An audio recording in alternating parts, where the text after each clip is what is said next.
Friends, have you ever stood at a crossroads, a moment where everything you've ever known is behind you and an enormous, uncertain future lies ahead? That's exactly where we find Joshua. Picture this: a vast expanse of people, an entire nation, camped at the very edge of the Jordan River. For 40 long years they wandered the wilderness, a generation born in exile, dreaming of a home they'd only heard about in stories. And now, the river roars before them, the last barrier to the land promised to their ancestors, the land of Canaan. At the head of this multitude stands Joshua. The weight on his shoulders is immense. He's not just a general, he's the successor to Moses, the great lawgiver, the man who spoke with God face to face. Imagine the pressure. The sandals he wears feel too large to fill. The staff in his hand feels heavier than any sword. He looks at the people, their faces a mixture of hope, fear, and exhaustion. He looks across the water to the green, fertile plains of Canaan, a land flowing with milk and honey, but also a land filled with fortified cities and giant warriors. Doubt could easily creep in. Who was he to lead them where even Moses could not? But Joshua wasn't just holding on to doubt, he was holding on to a promise. He remembers the words spoken to him not by man, but by God himself. As I was with Moses, so I will be with you. I will never leave you nor forsake you. Be strong and very courageous. That promise was his anchor in this sea of uncertainty. It wasn't about his own strength or his own wisdom. It was about trusting the one who had made the promise. He remembers being one of the 12 spies sent into this very land decades ago. While 10 saw only giants and defeat, he and Caleb saw a land ripe for the taking, a land God would surely give them. That faith, tested by time and tempered by trials, now burned brighter than ever. He remembers Moses, his mentor, laying hands on him, a transfer of leadership, a passing of the torch. Moses' journey had ended at Mount Nebo, looking out over this same promised land. Now it was Joshua's turn to take the next step. It wasn't just a physical journey across a river, it was a spiritual one. He had to lead the hearts of the people to remind them of God's faithfulness, to transform their fear into courage. The promise wasn't just about land, it was about God's presence with them. It was a covenant being fulfilled before their very eyes.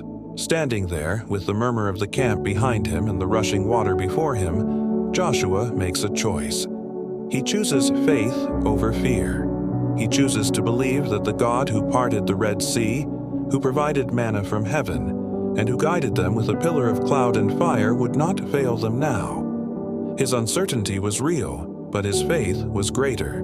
He takes a deep breath, the desert air filling his lungs one last time. He turns to the people, his eyes not filled with the anxiety of a new leader, but with the quiet confidence of a man who knows he doesn't walk alone. The journey of a lifetime was about to begin, not with a step of human bravery, but with a leap of divine faith.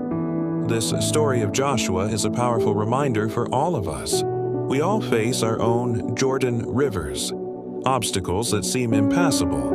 But just like Joshua, we have promises to hold on to. We have a God who says, "I will be with you." What promises are you holding on to today?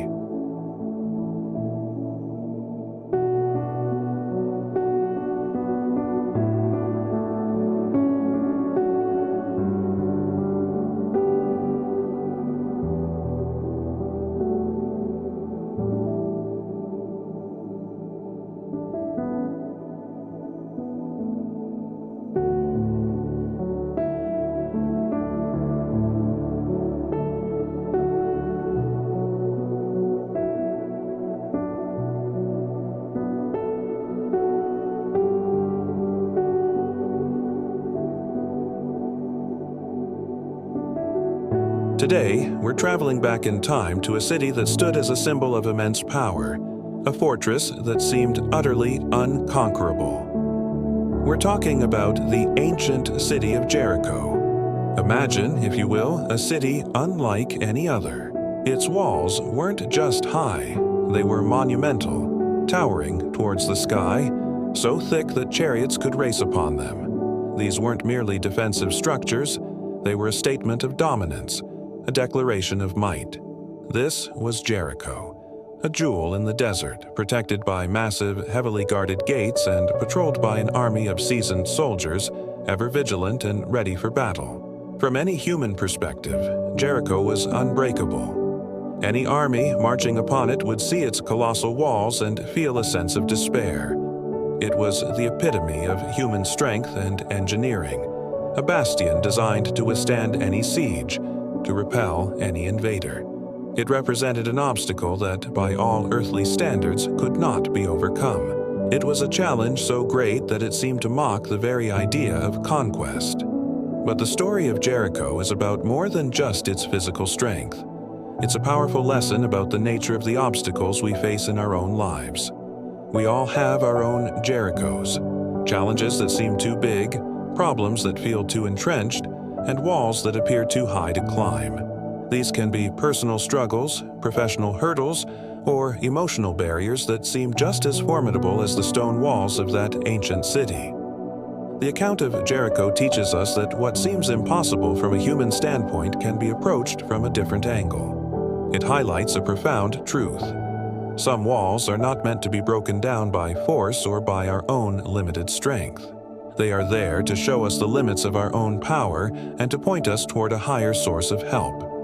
The story isn't just about a city falling. It's about the power of faith and obedience in the face of insurmountable odds. Think about the Israelites standing before those walls. They didn't have advanced siege engines or a numerically superior army. They had a promise and a set of very unusual instructions. Their strategy wasn't one of conventional warfare, it was a strategy of faith. This shift in perspective is key. When we face our own Jerichos, sometimes the solution isn't to push harder or to fight with the same old tools. Sometimes the answer lies in trusting a process that doesn't make immediate sense, in having faith that there is a way through, even if we can't see it. The fall of Jericho wasn't a military victory in the traditional sense, it was a demonstration of divine power.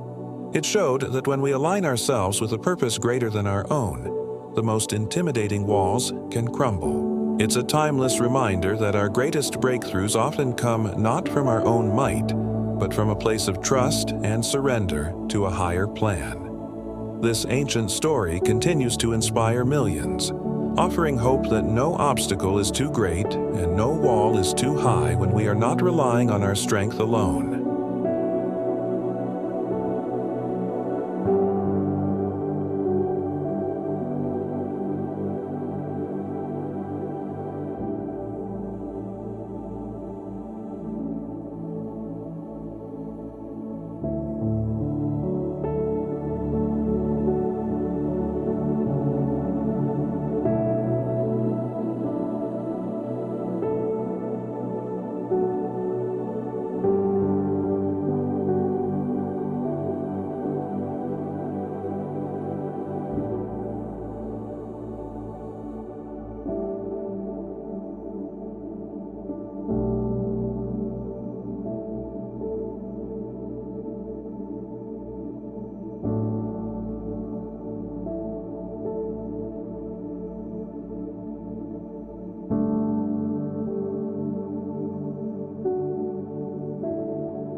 It's great to have you with us as we journey through some of the most powerful stories ever told. Today, we're stepping back in time to a moment of incredible suspense and faith. Picture this. The Israelites have finally crossed the Jordan River and are standing at the edge of the Promised Land. But there's a massive obstacle in their way, the formidable, fortified city of Jericho. Its walls were legendary, seemingly impenetrable. So, what do you do when you're faced with an impossible challenge? That's the exact question weighing heavily on Joshua, the new leader of the Israelites. He's got the weight of an entire nation on his shoulders. He knows that military might alone won't be enough. He needs a plan, a strategy that goes beyond human understanding. So, what does he do? He prays. He seeks guidance, looking for a sign, a word, anything to show him the way forward. And in that moment of sincere seeking, something extraordinary happens. An awesome figure appears before him, identifying himself as the commander of the Lord's army. This is no ordinary messenger. This is a direct encounter with the divine. Joshua, in reverence, asks for the plan. He's likely expecting a brilliant military tactic, a secret weakness in the walls, or a complex siege strategy. But the instructions he receives are, well, they're bizarre. The angel of the Lord lays out the divine strategy, and it's unlike anything any military general has ever heard. He's told, "March around the city once with all the armed men. Do this for 6 days. Have 7 priests carry trumpets of ram's horns in front of the ark. On the 7th day, march around the city 7 times, with the priests blowing the trumpets." No battering rams, no siege towers, no secret tunnels. Just marching and trumpets. Can you imagine what Joshua must have been thinking? He had to take this plan back to his soldiers and the elders. "Okay, men, here's the plan. We're going to walk around the city." It must have sounded completely illogical, even foolish. It required a level of trust and obedience that defied all conventional wisdom. This wasn't a test of their strength, but a test of their faith. Could they trust that God's plan, no matter how strange it seemed, was the perfect plan? This strategy was designed to show everyone, both the Israelites and the people of Jericho, that this victory would not be won by human hands. It was a declaration that the battle belonged to the Lord. Every silent lap around the city was an act of faith, a step of obedience. For 6 days, they marched, 1 time each day. The tension must have been incredible. The people inside Jericho probably watched from the walls, first with curiosity, then perhaps with mockery. But the Israelites kept marching. Then came the 7th day. This was the climax. Not once, but 7 times they were to circle the city. Imagine the endurance required, the focus, the unwavering commitment to this strange command. With each lap, the anticipation builds. The priests are ready with their trumpets. The final lap is complete. The moment has arrived. Joshua gives the command. The people let out a mighty shout, the trumpets blast, and the impossible happens. The walls of Jericho come crashing down. What an incredible lesson for us today.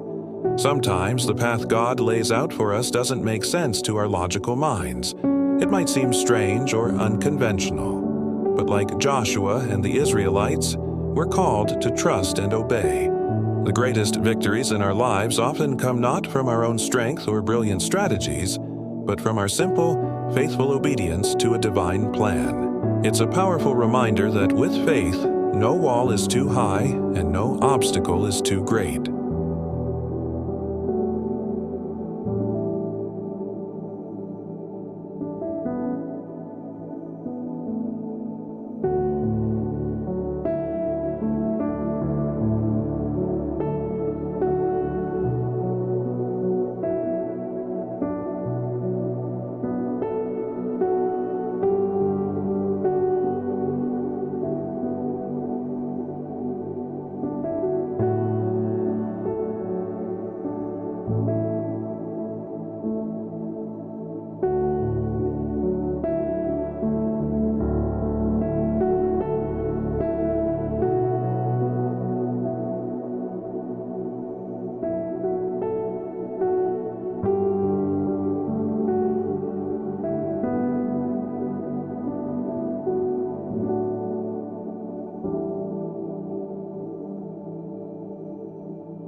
Imagine this.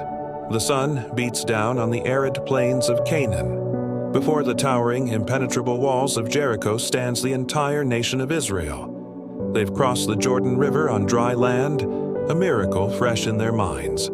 But this city is a fortress, a giant of stone and military might. How could they possibly conquer it? Then the command comes from God, delivered through Joshua, and it's strange. No siege towers, no battering rams, no grand battle strategy. Instead, God says, "March." And so, on the first day, the march of faith begins. Picture the scene. At the head of the procession are the armed soldiers, a silent, disciplined vanguard. Their faces are set, their purpose clear, though perhaps not entirely understood. They aren't there to fight, not yet. They are there to walk. Behind them come 7 priests, each holding a shofar, a ram's horn trumpet. These aren't instruments of celebration. They are instruments of proclamation, a sound that will echo through the valley and into the very foundations of Jericho. And then the centerpiece of it all, the Ark of the Covenant. Carried on the shoulders of the Kohathite priests, this golden chest, overlaid with pure gold and topped by 2 cherubim, is the very symbol of God's presence among His people. It's not just a box, it's the throne of the invisible King. Its presence in the procession is a declaration. God Himself is leading this march. Following the ark is the rear guard, and behind them, the rest of the nation of Israel watches in complete and utter silence. Think about that. A whole nation, hundreds of thousands of people moving with one purpose, under one command, without a single word spoken among them. The only sound is the rhythmic tramp of feet on the dusty ground and the piercing, continuous blast of the 7 trumpets. Can you hear it? A long, unwavering note that hangs in the air, a sound both holy and ominous. It's a sound that announces God's presence and His impending judgment. Now, shift your perspective. Imagine you're a citizen of Jericho, standing on those high walls. You've heard tales of these Israelites, how their God parted a sea and destroyed the mighty Egyptian army. You've seen them cross the Jordan at flood stage. There's a knot of fear in your stomach. But then you see this, a parade. They march once around your city and then they just leave. They go back to their camp. Laughter probably erupts from the walls. Is this their mighty God? Is this their great warrior Joshua? They're just taking a stroll. The mockery would be loud, laced with relief. The fear from the morning turns into afternoon ridicule. They see a bizarre ritual, not a divine strategy. They see weakness, not unwavering obedience. But for Israel, this was the ultimate test of faith. Every step was an act of trust. Every moment of silence was an act of discipline. They had to ignore the taunts from the walls. They had to silence the voice of doubt in their own minds that said, "This is crazy. This will never work. We look like fools." Their obedience was precise. They did exactly as God commanded, no more, no less. One circuit, silent, trumpets blasting, ark at the center. This wasn't just a military maneuver, it was an act of worship.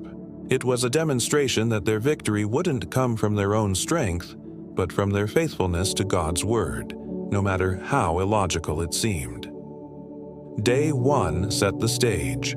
It was a day of silent marching, loud trumpets, and louder mockery. But for the people of God, it was the first powerful step in a week-long declaration of faith, a march that would ultimately bring the walls crashing down. They chose to Have you ever been asked to do something that made absolutely no sense? Something so strange, so repetitive, that you started to question everything. Welcome to day 2 of the Siege of Jericho. The first day was weird enough, a silent march around a fortified city. But now, they're doing it again, and again, and again. Imagine being an Israelite soldier on that second day. You wake up, grab your spear, and fall into line. The priests lift the Ark of the Covenant, the trumpets sound their single, piercing note, and you start walking. No battle cries. No clashing of swords. Just the rhythmic tramp of thousands of feet on dusty ground and the steady, solemn sound of the shofars. One lap. That's it. Then back to camp. Day 3 is the same story. Day 4, the same. By day 5, the novelty has completely worn off. Inside the city of Jericho, the people are probably starting to get cocky. They might be laughing from the walls, mocking this bizarre, silent parade. Is this it? Is this the mighty army we've heard so much about? The tension must have been unbearable for the Israelites. Every instinct would be screaming to attack, to do something. Doubts would creep in. Is this really God's plan? Are we just making ourselves look foolish? This is where true leadership shines. Can you picture Joshua? He's not pacing nervously or yelling orders. He's calm. His faith is the anchor for the entire nation. Every morning, his steady presence reminds them of the command. Trust the process. Be patient. Be silent. He's not just leading an army. He's teaching a nation how to have unwavering faith, even when the path forward seems absurd. He knows that this isn't just about conquering a city. It's about forging a people who trust God's timing completely. On day 6, the routine continues. Another silent lap. The sun beats down. The dust swirls. The walls of Jericho stand as tall and imposing as ever. Nothing has changed externally. But internally, something profound is happening. The Israelites are being stripped of their own pride, their own strategies, their own strength. They are learning to depend not on their swords, but on a promise. They are being prepared for a victory that they could never achieve on their own. The silence is deafening, but it's a silence filled with anticipation. They don't know it yet, but they are on the verge of witnessing one of the greatest miracles in history. The final day is coming, and it will change everything.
For 6 long days, the Israelites have marched in silence around the mighty walls of Jericho. 6 days of obedience, 6 days of faith, and 6 days of deafening quiet.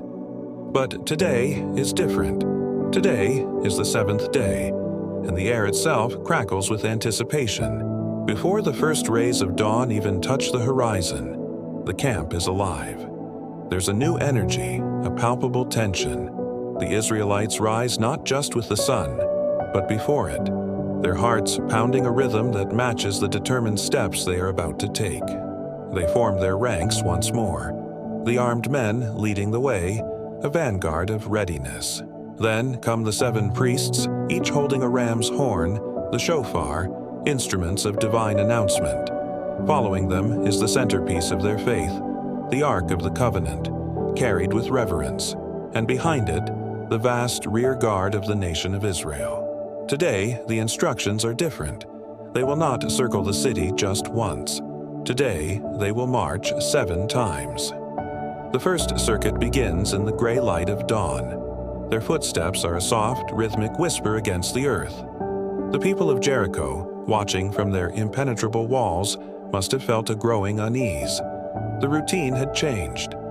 What did this relentless circling mean? 1 time, 2 times, 3 times. The sun climbs higher, beating down on the silent procession. Imagine the scene. The warriors, their hands gripping their weapons, their eyes fixed forward. The priests, their faces set with holy purpose. And the people, a river of humanity flowing around the city, their silence a testament to their unwavering trust in God's strange and specific command. 4 times. 5 times. The physical toll must have been immense, marching for hours under the Judean sun. But their spiritual resolve was stronger. 6 times. The final lap before the final lap. The city of Jericho now lay encircled by a human chain of faith, wound 7 times tight. As they complete the 7th march, the procession comes to a halt. A profound stillness descends, heavier and more expectant than any of the silences that came before. It's the calm before the storm. Joshua, their leader, stands resolute. He raises his hand, his voice cutting through the silence like a thunderclap, clear and full of divine authority. He looks upon the army, upon the people, and gives the command they have all been waiting for. "Shout," he cries out, "for the Lord has given you the city." At that very instant, a cataclysm of sound erupts. The 7 priests lift their shofars to their lips and unleash a long, powerful, earth-shaking blast. It's a sound louder and more triumphant than any they had made before. And as the trumpet's call rings out, the entire nation of Israel, hundreds of thousands of voices held in check for 7 days, lets out a single, unified, mighty war cry. A shout of faith, a shout of victory, a shout that declares God's promise is fulfilled. And then the impossible happens. The great walls of Jericho, the symbol of human pride and impenetrable strength, do not just crumble. They collapse. They fall down flat. The stones that had stood for generations gave way not to a battering ram, but to the power of obedient faith and a single, earth-shattering shout. The path into the city is clear. The final march is over, and the battle has been won before a single sword was swung in combat. A powerful reminder that with faith, no wall is too high, no obstacle too great.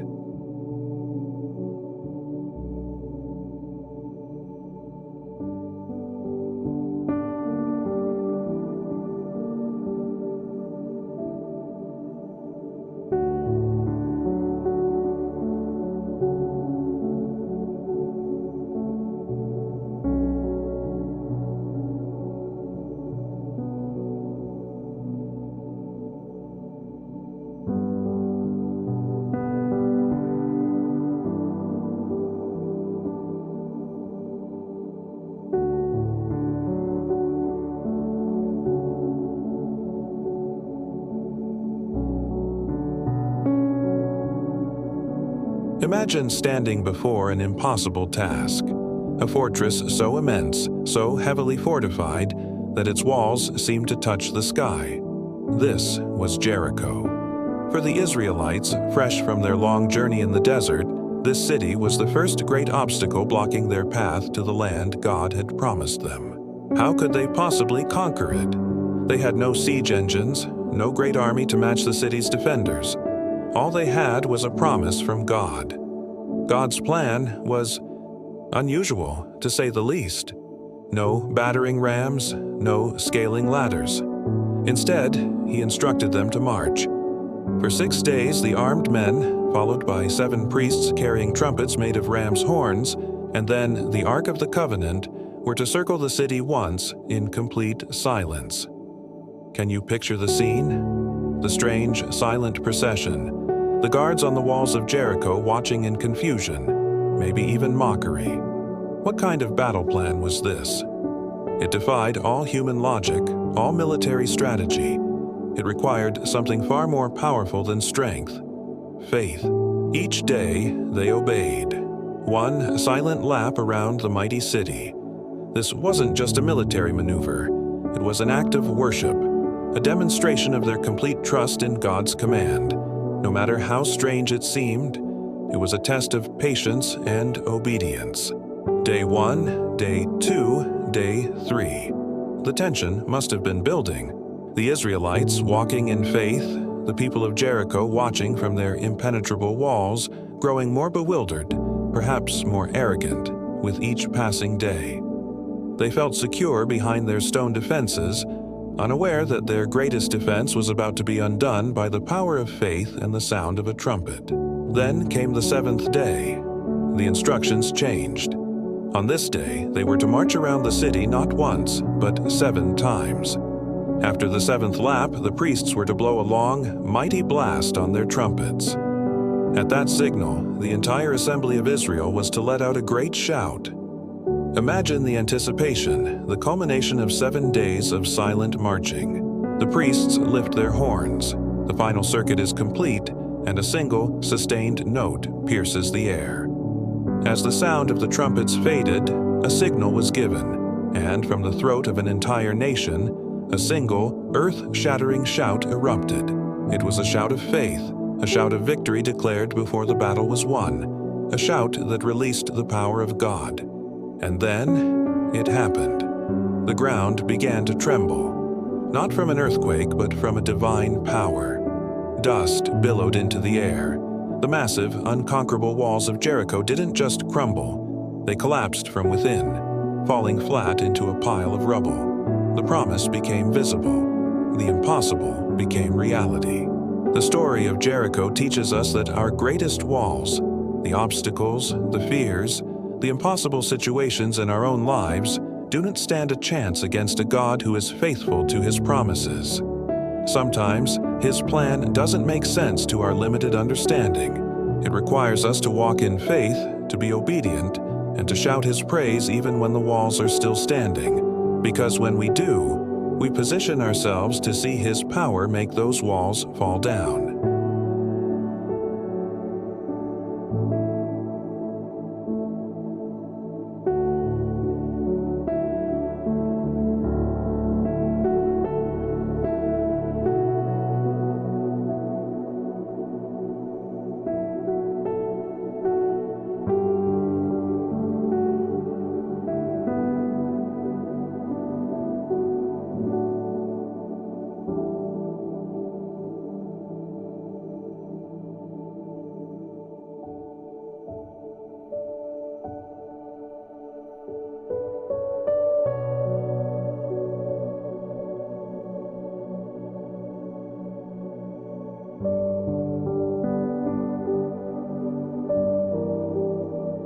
Imagine the deafening sound of trumpets, the earth-shattering crash of walls, and the cries of a city falling.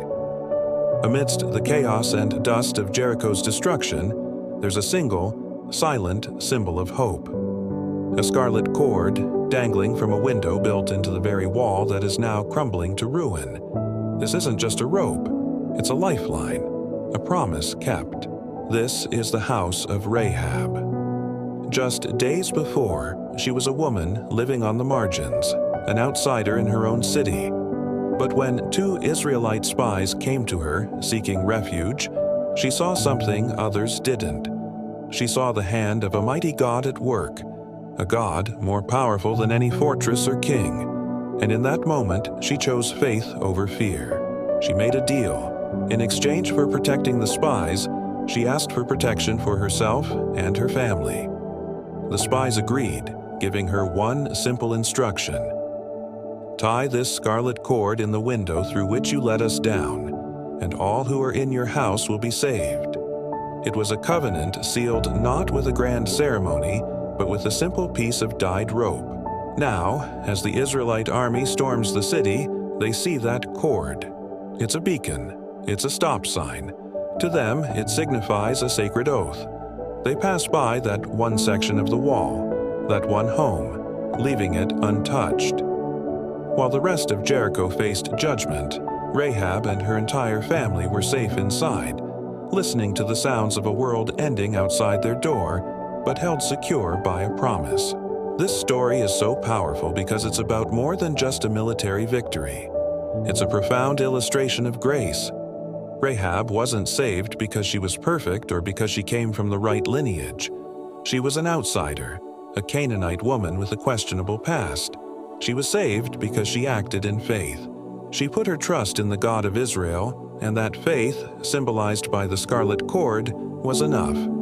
Her story becomes a beautiful thread woven throughout the rest of Scripture. Rahab, the outsider, is welcomed into the community of Israel. She marries an Israelite leader, and her lineage becomes part of the story of redemption for the entire world. In fact, if you trace the family tree all the way down, you'll find her name listed in the genealogy of Jesus Christ himself. The woman from the walls of Jericho, the one saved by a scarlet cord, became an ancestor of the Savior.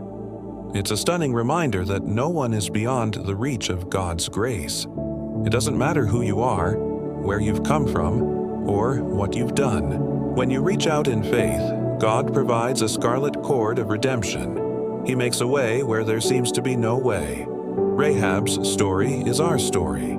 It's a story of a promise kept, of mercy triumphing over judgment, and of an outsider being brought into the very heart of God's family.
Today, we're standing at the culmination of a 7-day march, a test of faith and obedience unlike any other. We are at the walls of Jericho, witnessing the moment an entire city falls not to the sword, but to the sound of a trumpet and the power of unwavering belief.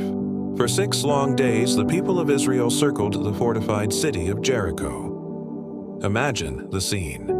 A procession of armed men, followed by 7 priests carrying trumpets made of ram's horns, and behind them, the most sacred object of all, the Ark of the Covenant, the very symbol of God's presence. The people marched in complete silence, a silent, moving testament to their discipline and trust. The only sounds were the tramping of feet on the dusty ground and the rhythmic calls of the priests' trumpets. The inhabitants of Jericho must have watched from their high walls, a mixture of fear and confusion growing with each passing day. What kind of army was this that waged war with silence and ceremony? Then came the 7th day. This day was different. They didn't circle the city just once. They circled it 7 times. Can you feel the tension building? The anticipation, the exhaustion, the sheer force of will required to complete this final, demanding task. The sun beat down, the dust swirled, and still they marched. The silence was heavier than ever before, pregnant with the promise of something extraordinary. As they completed the 7th and final circuit, the entire procession came to a halt. Suddenly, a new sound split the air. The 7 priests raised their trumpets and let out a long, powerful blast. At that very moment, Joshua, their leader, gave the command. He turned to the thousands of people who had been silent for so long and shouted, "Shout, for the Lord has given you the city." And the people shouted. It wasn't just a battle cry, it was an explosion of pent-up faith, a release of every prayer, every hope, every ounce of trust they had placed in their God. It was a sound that came from the very soul of a nation. As this mighty roar ascended to the heavens, the impossible happened. The great walls of Jericho, the impenetrable fortress that had stood as a symbol of defiance, began to crumble. They didn't just break, they collapsed, falling flat into a heap of rubble and dust. The path into the city was clear. The victory was absolute. But what happened next is the most powerful part of this story. As the dust settled and the silence returned, the people of Israel did not rush in with prideful cheers of conquest. They didn't stand tall, beating their chests as mighty warriors. Instead, they fell to their knees. Before the Ark of the Covenant, the symbol of the divine presence that had led them, they bowed their heads in humility and worship. They understood that this victory wasn't theirs. It wasn't achieved through their military strategy or their physical strength. It was a gift. It was the fulfillment of a promise. Their posture of worship in that moment speaks volumes. It shows a profound understanding that their greatest strength wasn't in their swords, but in their surrender to a higher power. They recognized that the fall of Jericho wasn't about conquering a city. It was about the power of faith and the importance of obedience. It was a lesson etched not in stone, but in their hearts, a lesson that would guide them for generations to come. In their moment of greatest triumph, their first instinct was to give thanks. Thank you so much for joining me today to witness this incredible event. If this story moved you, please consider liking this video and subscribing to the channel for more explorations into moments that have shaped our world.